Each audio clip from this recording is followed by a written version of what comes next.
भारतीय जनता किसान मोर्चा एवं युवा मोर्चा के तत्वाधान में परसगांव मंडल एवं बड़े डोंगर मंडल के भाजपा के लोगों ने नगर के सामुदायिक भवन के सामने नेशनल हाईवे पर युवा मोर्चा के जिला अध्यक्ष प्रशांत पात्र के नेतृत्व में मुख्यमंत्री भूपेश बघेल का पुतला दहन कर विरोध जताया। धान बोनस को शेष राशि में 30 से 40% कटौती करने के विरोध में कोंडागांव जिले के सभी मंडलों में पुतला दहन किया गया। वहीं पुतला दहन को रोकने परसगांव पुलिस भी मौजूद रही। पुतला दहन के दौरान पुलिस व भाजपाइयों के बीच झूमाझपटी भी हुई।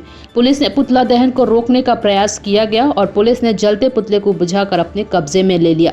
पुतला दहन के दौरान भाईमू के जिला अध्यक्ष प्रशांत पात्र, दिनेश कुमार, राजमन कश्यप सहित अन्य उपस्थित रहे। परसगांव से रामकुमार भारद्वाज की रिपोर्ट।